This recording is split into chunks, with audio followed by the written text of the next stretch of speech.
ఎన్నికలకు ముందు అనేక హామీలిచ్చి ప్రజలను మభ్యపెట్టిన చంద్రబాబు పాలనలోకి వచ్చిన తర్వాత మాట మార్చేశారు. హామీలను బుట్టదాఖలు చేశారు. ఎప్పటికీ ఏ మాట మాట్లాడాలో ఆ మాట మాట్లాడుతూ వంచన చేయడమే రాజకీయం అన్నట్టుగా ఆయన వ్యవహరిస్తున్న తీరుతో అన్ని రంగాలు బలహీనపడిపోతున్నాయి. అధికారం చేపట్టిన తర్వాత ఈ 9 నెలల్లో ఆయన అనేకసార్లు మాట మారుస్తూ వచ్చారు. రాష్ట్ర ఆర్థిక పరిస్థితిపై గతంలోనూ నేడు అబద్ధాల మీద అబద్ధాలు చెబుతూ రాష్ట్ర తిరోగమనానికి కారణమవుతున్నారు. అసెంబ్లీ బడ్జెట్ సమావేశాల సందర్భంగా గవర్నర్ ప్రసంగ ధన్యవాద తీర్మానంలో చంద్రబాబు చేసిన ప్రసంగం ఆయనలోని వైరుధ్యాలకు నిలువెత్తు నిదర్శనంలాగా నిలుస్తోంది. ఓట్ల సమయంలో ఆకాశమే హద్దుగా అబద్ధాలు చెప్పడం, పనైపోయిన తర్వాత ప్రజలకు వెన్నుపోటు పడడం చంద్రబాబుకు అలవాటుగా మారిపోయింది. అయితే ఇక్కడే బాబుకు ఓ చిక్కుచ్చు పడింది. సోషల్ మీడియా యుగంలో ఆయన మాయలకు కాలం చెల్లింది. ఎప్పటికప్పుడు బాబు ద్వంద్వ ప్రమాణాలను ప్రజలు గమనిస్తూనే ఉన్నారు. మాటలే తప్ప చేతల్లేని చంద్రబాబు పాలనపై ప్రముఖ జర్నలిస్ట్ కొమ్మినేని శ్రీనివాసరావు కమెంట్ ఇప్పుడు చూద్దాం. కన్విన్స్ చేయలేకపోతే కన్ఫ్యూజ్ చేయాలన్నది ఒక థీరీ. దాన్ని పాటించడంలో ఏపీ ముఖ్యమంత్రి చంద్రబాబు నాయుడు దిట్ట అని అంగీకరించాలి. ఆయన రాజకీయ చరిత్ర అంతా ఇలా ప్రజలను గందరగోళపరచడం ద్వారానో మాయ చేయడం ద్వారానో సాగిపోతోంది. అందువల్లే ప్రజల్లో ఆయనపై అంత విశ్వాసం కలగదు. వివిధ కారణాలతో ఆయన 4 సార్లు ముఖ్యమంత్రి అయినప్పటికీ ప్రజల గౌరవాన్ని ఆ స్థాయిలో పొందలేకపోతున్నారు. శాసనసభలో గవర్నర్ ప్రసంగానికి ధన్యవాదాలు తెలిపే తీర్మానంపై జరిగిన చర్చకు ఆయన బదులిచ్చిన సందర్భంలో చెప్పిన విషయాలు నిజంగానే మనసులో మాటలా లేక కేవలం ప్రజలను మభ్యపెట్టడానికి చెప్పిన మాటలా అంటే ఎవరు చెప్పగలరు? ఆయన ప్రతి సందర్భంలోనూ వైరుధ్యాలు ప్రదర్శిస్తుంటారు. అన్ని రకాల మాటలు ఆయన చెప్తారు. తద్వారా ఏ పరిస్థితి వచ్చినా తనకే ఆ క్రెడిట్ రావాలని ఆయన కోరుకుంటారు. ఆయన వ్యూహాలన్నీ అలా ఉంటాయి. ప్రజలకు సూపర్ 6 పేరుతో, ఎన్నికల ప్రణాళిక పేరుతో అనేక వాగ్దానాలు చేశారు. వాటిని అమలు చేయకుండా ఇప్పుడు ప్రజలకు రకరకాల మాటలు చెబుతున్నారు. ఈ 9 నెలల్లో ఆయన ఎన్నిసార్లు మాట మార్చారో చెప్పలేం. బటన్ నొక్కితే సరిపోతుందా అని ఒకసారి అంటారు. సూపర్ 6 అమలు చేస్తానని ఇంకోసారి చెప్తారు. ఢిల్లీలో కేజ్రీవాల్, ఏపీలో జగన్ మోడల్ విఫలమైంది. అసలు సంపద సృష్టించకుండా ప్రజలకు డబ్బు పంచే హక్కు రాజకీయ నేతలకు ఎక్కడ ఉంది అని ఆయనే అంటారు. సంపద తాను సృష్టించగలనని ఎన్నికలకు ముందు గంభీర ప్రసంగాలు చేశారు. అధికారంలోకి వచ్చాక సంపద ఎలా సృష్టించాలో చెవిలో చెప్పండి జనాన్ని అడుగుతారు. శాసనసభలో గవర్నర్ స్పీచ్లో చంద్రబాబు ఒక మాట చెప్పించారు. అదేమిటంటే, ఒక వ్యక్తికి చేపలు ఇవ్వడం కాదని చేపల వల ఇవ్వాలని అన్న సూక్తిని చంద్రబాబు అనుసరిస్తారని చెప్పించారు. అంటే ఏమిటి దాని అర్థం?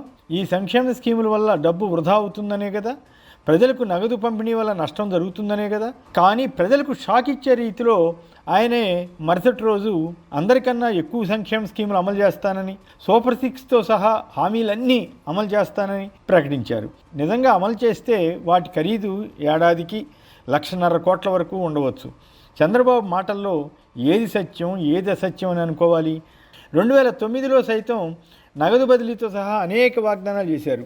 చంద్రబాబు అనండి, టీడీపీ అనండి, వారి వాగ్దానాల డొల్లతనాన్ని అప్పటి సీఎం వైఎస్ రాజశేఖర రెడ్డి అసెంబ్లీలో ఎండగట్టిన వీడియోలు ఇప్పటికీ సోషల్ మీడియాలో తిరుగుతుంటాయి. 2004 నుంచి 2024 వరకు ఎన్ని విన్యాసాలు చేసింది తెలిసిన చరిత్రే. తాను ప్రతిపక్షంలో ఉంటే ప్రజంతా కష్టాల్లో ఉన్నట్లు చెబుతారు. రైతుల రుణమాఫీతో సహా అన్ని సంక్షేమ పథకాలు ఇవ్వాలని అంటారు. తాను అధికారంలో రాగానే అవన్నీ వృధా ఖర్చు అన్నట్లుగా సూక్తులు చెబుతారు. మే నెలలో తల్లికి వందనం అమలు చేస్తామని తాజాగా ప్రకటించారు. నిజంగా చేస్తారో లేదో తెలియదు. అప్పటికి ఇంకేం మతలబు పెడతారో కూడా చూడాల్సి ఉంటుంది. అదే టైంలో ఈ ఏడాది కాలం తల్లికి వందనం స్కీమును ఎగవేసిన సంగతిని దాటేస్తారు. అదే కాదు, ఒక పెన్షన్ స్కీము, అన్నా క్యాంటీన్లు, అరాకొర గ్యాస్ సిలిండర్ల ఉచిత పంపిణీ వంటివి తప్ప మిగిలిన ఏ స్కీము కూడా అమలు కాలేదు. ప్రతి మహిళకు నెలకు 1,500, నిరుద్యోగ భృతికి కింద 3,000, రైతు భరోసా 20,000 రూపాయలు, బీసీలకు 50 ఏళ్లకే పెన్షన్ తదితర దాదాపు 150 హామీలను అధికారంలోకి వచ్చిన తొలి ఏడాదే తొంగలో దొక్కేశారు.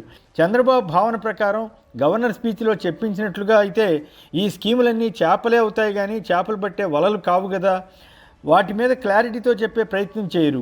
1999 ఎన్నికలకు ముందు కూడా పలు ప్రాజెక్టులకు శంకుస్థాపన చేసి వదిలేస్తే అప్పటి విపక్ష నేత రాజశేఖర రెడ్డి ఆయా సైట్లకు వెళ్ళి పూలు పెట్టి వచ్చారు. పోలవరం, పులిచింతల ప్రాజెక్టులను తన హయాంలో అసలు చేపట్టడానికి అంతగా సుముఖత చూపని చంద్రబాబు తదుపరి వైఎస్ చొరవతో అవి ముందుకు వెళ్లడంతో ప్లేట్ మార్చి పోలవరం తన కళ అంటూ ప్రచారం ఆరంభించుకున్నారు.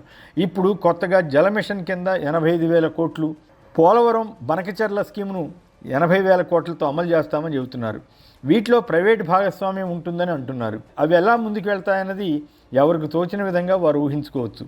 ఇక స్వర్ణాంధ్ర విజన్ 2047, కొత్తగా P4 వంటి అంశాలతో ప్రజలను ఊహాలోకంలోకి తీసుకువెళ్ళడానికి చంద్రబాబు తన ప్రసంగంలో అన్ని యత్నాలు చేశారు. కానీ సోషల్ మీడియా యుగం వచ్చాక చంద్రబాబు మాయలన్నీ తెలిసిపోతున్నాయి. అదే ఆయనకు సమస్యగా ఉంది. దాంతో సోషల్ మీడియా వారిపై కేసులు పెట్టి వేధిస్తున్నారు. ఈ సంగతి పక్కన పెడితే మద్యపానంపై ఆయన మాట్లాడిన మాటలు అంత సబబు అనిపించవు. సాధారణ వ్యక్తికి మద్యాన్ని అందుబాటులో తీసుకొచ్చామని చెప్పటాన్ని పలువురు ఆక్షేపిస్తున్నారు. ఏదేమైనా చంద్రబాబు చిత్తశుద్ధితో హామీలు అమలు చేస్తూ నిర్మాణాత్మకంగా రాష్ట్రాన్ని ప్రగతి వైపు నడిపితే సంతోషమే. కానీ ఆయన చేసే మాటల గారడి రీత్యా ఆయన ఆ దిశలో పయనిస్తున్నట్లు కనపడదు.